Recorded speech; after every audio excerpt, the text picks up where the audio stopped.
गल्लीत क्रिकेट खेळताना ज्याची बॅट असते त्याला आउट दिला की तो बॅट घेऊन जाऊ का अशी धमकी देतो। तसं सध्या डोनाल्ड ट्रम्प यांचं चाललंय।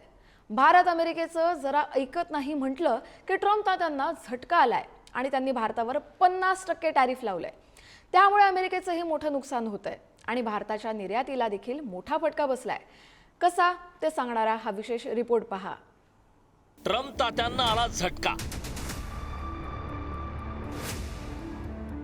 टॅरिफ वाढीनंतर भारतीय निर्यातीला फटका।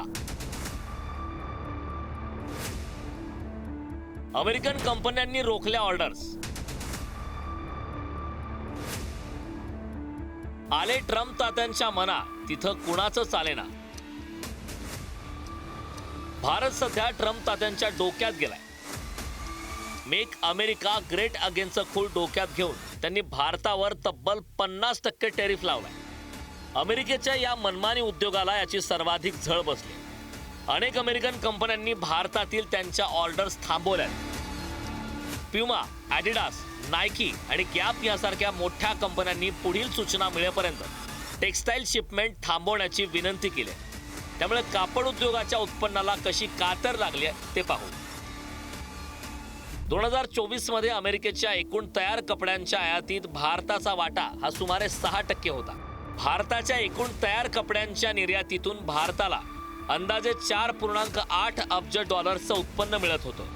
कापड आणि तयार कपडे अशा दोघांची अमेरिकेला होणारी निर्यात ही जवळपास 10 अब्ज डॉलर्सची होती। या टॅरिफ बॉम्बमुळे अमेरिकेतील खरेदीदार आता व्हिएतनाम, बांगलादेश आणि पाकिस्तानमधून कापड खरेदीचा विचार करतायत। त्यामुळे भारतीय वस्त्रोद्योग कंपन्यांना हा 10 अब्ज डॉलर्सचा मोठा फटका बसण्याची शक्यता आहे। फक्त कापड उद्योगच नव्हे तर भारताच्या निर्यातदारांना विद्युत उपकरणे, ज्वेलरी आणि संरक्षण व्यवहार या क्षेत्रांमध्ये सुद्धा धक्का बसू शकतो। भारतानं अन्य पर्याय शोधणं, आत्मनिर्भर होणं अशा सर्व पर्यायांमधून हा फटका परतावून लावण्याची तयारी आता सुरू केली आहे।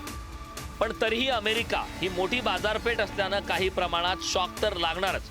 नक्की कुठे आणि कसा शॉक लागेल ते समजून घेऊ। कापड उद्योगासोबत इलेक्ट्रॉनिक्स, ज्वेलरी, मरीन उत्पादने या क्षेत्रांना फटका बसण्याची शक्यता। भारताने अमेरिकन संरक्षण उपकरण खरेदीच्या नियोजनाचा पुनर्विचार सुरू केलाय। अमेरिकेशी संबंध बिघडल्यानं प्रस्तावित भारत अमेरिका व्यापार करार अडचणीत आलाय। आधीच दर नाही म्हणून वैतागलेल्या कापूस शेतकऱ्यांना चांगला भाव मिळण्याचे वांदे झाले। ट्रम्प टॅरिफमुळे 2026 मध्ये संपणाऱ्या आर्थिक वर्षासाठी भारताचा वास्तविक जीडीपी वाढीचा दर सध्याच्या 6.3% अंदाजापेक्षा सुमारे 0.3% कमी होऊ शकतो। जागतिक क्रेडिट रेटिंग करणाऱ्या मूडीजने हा अंदाज वर्तवलाय। ट्रम्प तात्यांच्या या असल्या वागण्यापुढे भारतानं झुकायचं नाही असं ठरवलंय। पण तरीही जगाचा व्यापार हा काही आपल्यासाठी थांबणार नाही। त्यामुळे भारताला अमेरिकेच्या या मनमानी कारभाराला उत्तर देण्यासाठी नव्या चाली खेळाव्या लागतील। ब्युरो रिपोर्ट, पुढारी न्यूज।